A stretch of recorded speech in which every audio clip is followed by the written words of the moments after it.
అందరికీ నమస్తే. అందరు ఎట్లున్నారు? మంచిగా ఉన్నారా? నిన్న పొద్దుగాల మా ఊరికెళ్ళి ఒక దోస్తు నాకు కాల్ చేసిందుల్లా, శ్రీజ సద్దుల బతుకమ్మకు మన ఊరికి వస్తావు కదా, వాడగట్టోళ్ళందరం ఒక్క తీరు చీరలు కొనుక్కుందాం అనుకుంటానం, నీకు కూడా తీసుకోమంటావా అని అన్నది. ఇక మురుసుకుంటా తీసుకో పైసలు ఫోన్పే ఎత్తా అన్న. ఎట్లాగూ రేవంత్ అన్న సర్కారు బతుకమ్మ పండుగకు చీరలు ఇత్తలేడు కదా, ఓ 100 రూపాయలు అటో ఇటో కట్టుకుంటే ముద్దుగా ఉండాలని చెప్పిన. మీరు కూడా బతుకమ్మ పండుగకు చీరలు కొన్నికి షాపింగ్లకు పోతున్నట్టున్నారు కదా, కానీర్రి.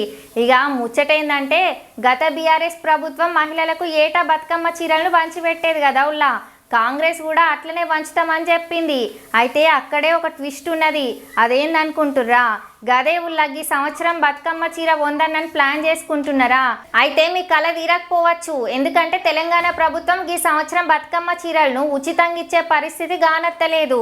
ఇందుకు కారణం ప్రభుత్వం కాదుల్లా, రాష్ట్రంలో పరిస్థితులు అందుకు కారణమైతానాయి. ప్రభుత్వం అర్హురాలైన ప్రతి మహిళకు 2 చీరలు ఇచ్చేలా ప్లాన్ చేసింది కదా. బతుకమ్మ చీరల పథకం గత బీఆర్ఎస్ ప్రభుత్వానిది కాబట్టి ప్రస్తుత కాంగ్రెస్ ప్రభుత్వం ఈ పథకాన్ని రద్దు చేస్తాందుల్లా. అయితే చీరల పంపిణీ మాత్రం కొనసాగిస్తామని, స్వయం సహాయక బృందాల్లోని మహిళలకు ప్రతి సంవత్సరం 2 చొప్పున చీరలు అందిస్తామని, మరింత ఎక్కువ క్వాలిటీ ఉన్న విత్తమని సెప్టెంబర్ 9న హైదరాబాద్లో జరిగిన జాతీయ చేనేత సాంకేతిక సంస్థ ప్రారంభోత్సవ సభలో సీఎం రేవంత్ రెడ్డి అన్న చెప్పిండు. బీఆర్ఎస్ ప్రభుత్వం రేషన్ కార్డు కలిగిన ప్రతి మహిళకు ఏటా బతుకమ్మ చీరని ఇచ్చింది, 18 ఏళ్ళు నిండిన వాళ్ళకి ఇచ్చింది కదా.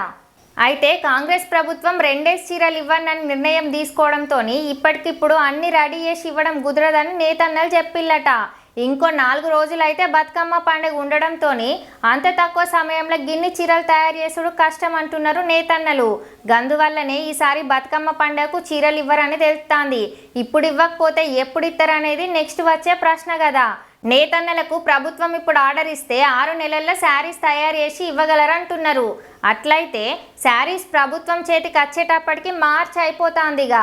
మార్చిల పండుగ అంటే మార్చి 30న ఉగాది ఉన్నది కాబట్టి గప్పుడు ఉగాదికి చీరలనిచ్చే అవకాశం ఉంటుందటనుల్లా.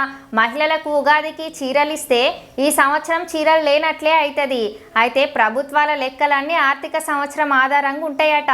ఆర్థిక సంవత్సరం 2025 మార్చి 31 నాటికి ముగుస్తుంది కాబట్టి ఆ లోపు ఇవ్వాల్సి ఉంటుందిల్లా. లేదంటే ఇక ఈ ఆర్థిక సంవత్సరానికి లేనట్లే అవుతుంది. అందువల్ల ప్రభుత్వం ఉగాదికి ఇచ్చే ఛాన్స్ ఉన్నదని అంటాళ్ళు. అయితే నాణ్యమైన చీరలు, అది కూడా 2 చీరలు ఇవ్వనని తీసుకున్న నిర్ణయం తీసుకున్నారట. మరి అవ్వలక్కలు మీరేమంటారు? ఆలస్యమైనా పర్లేదు, మంచి చీరలు ఇయ్యాలంటారా? మాకు చీరలు ఎందుకు, ఇంట్లకు ఉపయోగపడేలా పైకం ఇవ్వాలంటారా? అసలు ఏమిస్తే బాగుంటుందో కామెంట్ చేయిర్రి.